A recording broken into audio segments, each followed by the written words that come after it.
Vigie de la démocratie, l'Assemblée parlementaire de la francophonie a examiné différentes situations politiques dans l'espace francophone, adoptant plusieurs résolutions. Depuis 1998, c'est la première fois que nous n'avons aucun parlement qui est suspendu au sein de notre Assemblée parlementaire, ce qui est déjà un signe que la démocratie évolue dans nos pays.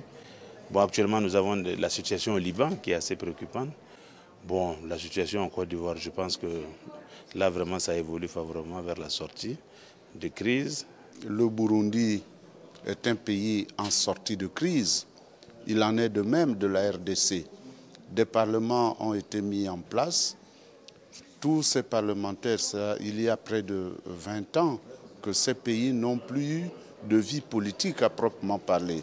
Donc il est de bon ton que nous puissions aider ces pays, ces différentes sections, à travers leur parlement, à faire en sorte que les élus qui représentent le peuple puissent véritablement jouer leur rôle de parlementaires. D'un peuple à un autre, d'un État à un autre, d'un continent à un autre, nous avons des cultures disparates. Et la démocratie telle qu'elle existe en Amérique ou en Europe, si nous la calquons in extenso sur nos peuples africains, ça donne ce que vous voyez, des désordres, parce que nous ne l'assimilons pas immédiatement. Personnes particulièrement fragiles en cas de conflit, les femmes et les enfants ont fait l'objet d'une attention particulière du réseau des femmes parlementaires. Nous avons été saisis vraiment par l'ampleur de cette violence qui dans toute situation de guerre vis-à-vis des femmes et des enfants en RDC. Cette violence aussi qui prend la forme du trafic auprès des femmes, qui touche les droits des enfants. Ce qu'on a remarqué, c'est que les groupes criminalisés, eux, trouvaient le moyen, parmi les différentes lois qui existent, notamment au niveau de l'immigration, pour contourner et se servir des lois pour ainsi profiter des femmes, des hommes, des enfants, évidemment. Donc, il faut être vigilant. L'APF s'est aussi penchée sur la Convention de Cotonou qui consiste à aider les partenariats privilégiés des pays en voie de développement en direction de l'Europe. Depuis la Cotonou, les choses n'ont pas vraiment évolué. Il y a un peu d'incompréhension entre les pays ACP et les pays développés, notamment l'Union européenne. Et à l'heure actuelle, les accords de partenariat qui étaient prévus ne sont pas effectifs et la situation doit être débloquée.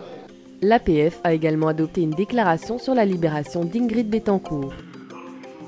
Les sessions de l'Assemblée parlementaire de la francophonie sont aussi le moment de présenter les travaux des différentes commissions.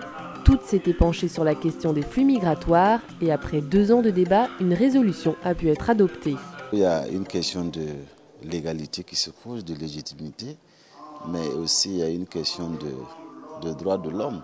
Parce que comme j'ai eu à le signaler, l'article 13 de la Déclaration des droits de l'homme pose que tout individu doit être libre de se déplacer, de s'installer là où il désire et de revenir dans son propre pays. Nous avons particulièrement insisté sur cette question, qui est la question des visas donnés ou pas donnés justement aux étudiants.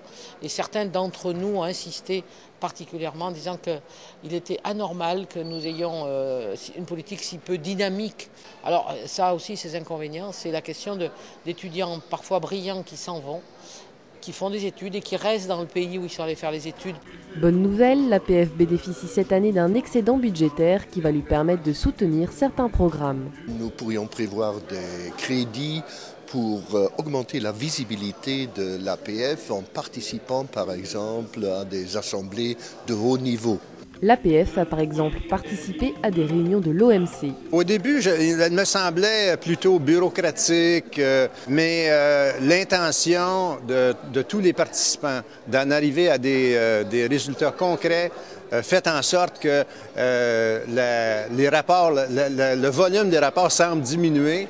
Et l'intensité des actions concrètes augmenter. La langue française elle-même pourrait être davantage présente lors de ces réunions. Nous souhaitons vraiment que la langue française soit beaucoup plus utilisée qu'elle ne l'est et nous insistons, à la demande de la Commission d'ailleurs, nous insistons sur le fait que les représentants de pays francophones qui s'expriment, à commencer par les Français d'ailleurs, eh bien, évitent quand ils parlent officiellement d'utiliser un charabia anglais ou autre. Paradoxalement, dans certains pays, c'est le français qui emporte l'adhésion au détriment d'une éducation bilingue intégrant la langue maternelle. Il y a des résistances qui proviennent notamment des parents qui estiment que la seule voie du salut, c'est d'apprendre le français dès le plus jeune âge.